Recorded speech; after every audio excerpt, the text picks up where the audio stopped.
Global energy platform పై భారతదేశం మరోసారి బలమైన స్థానం ఏర్పరచుకుంది. ఇండియా ఎనర్జీ వీక్ 2026 కేవలం ఒక సమావేశం మాత్రమే కాదు, భారతదేశంలో పెరుగుతున్న గ్లోబల్ ఎనర్జీ ప్రదర్శించడానికి ఒక ప్రధాన వేదికగా మారింది. గోవాలో 4 రోజులు మెగా ఈవెంట్ తో సహా ప్రపంచవ్యాప్తంగా ఉన్న పాలసీ మేకర్స్, ఎనర్జీ ఎక్స్పర్ట్స్ ఈ కార్యక్రమానికి హాజరయ్యారు. ఇండస్ట్రీ లీడర్స్ భారతదేశంతో భవిష్యత్తు ఇంధన భాగస్వామ్యులు, పెట్టుబడులు మరియు సాంకేతికతల గురించి చర్చించారు. ఆ వివరాలు ఇప్పుడు చూద్దాం.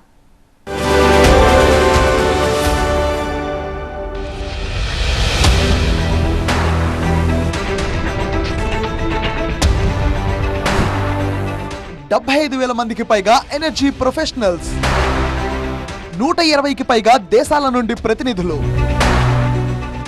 700కు పైగా ప్రపంచ ఎగ్జిబిటర్స్ మరియు 500కు పైగా గ్లోబల్ స్పీకర్స్.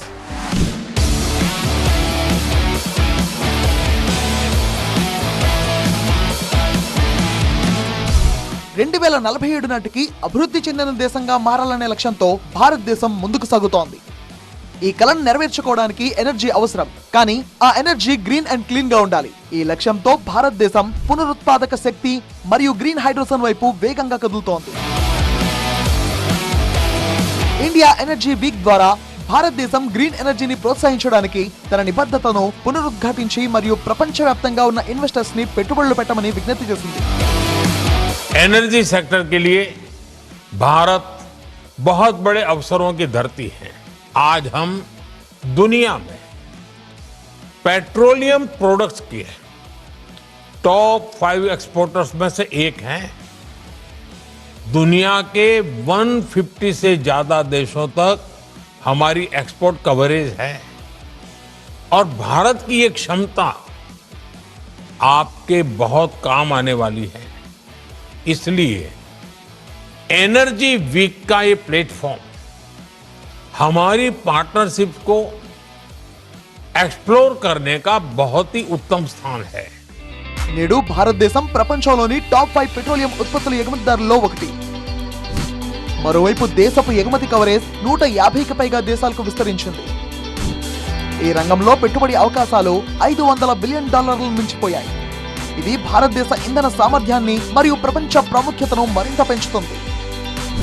రాబోయే 10 సంవత్సరాలలో చమురు మరియు గ్యాస్ రంగంలో పెట్టుబడులను $100 బిలియన్ తీసుకువెళ్లాలని కేంద్ర ప్రభుత్వం ప్రయత్నిస్తోంది. భారతదేశం ఇకపై కేవలం ఇంధన దిగుమతిదారు మాత్రమే కాదు, అనేక రంగాలలో ఎగుమతిదారుగా కూడా ఉంది.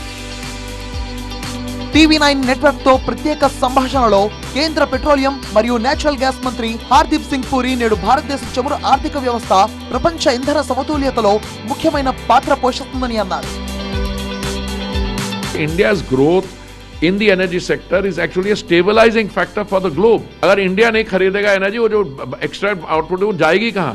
दूसरा, हमें अपना प्रोडक्शन, एक्सप्लोरेशन और प्रोडक्शन भी बढ़ाना है और हमें ग्लोबल की करना. और हम सिर्फ इम्पोर्टर नहीं है, मैं आपको बताऊं हम एक्सपोर्टर भी हैं. और आने वाले समय में हमारी जो रिफाइनिंग कैपेसिटी जो आज 260 मिलियन मेट्रिक टन पर आना है, कुछ ही देर में 320 हो जाएगी, उसके बाद 400 हो जाएगी.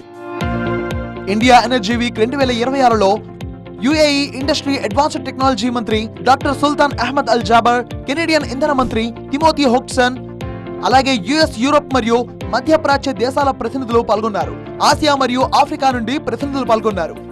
ఇది ప్రపంచ ఇంధన దౌత్యంలో భారతదేశం యొక్క బలమైన పాత్రను స్పష్టంగా ప్రదర్శించింది.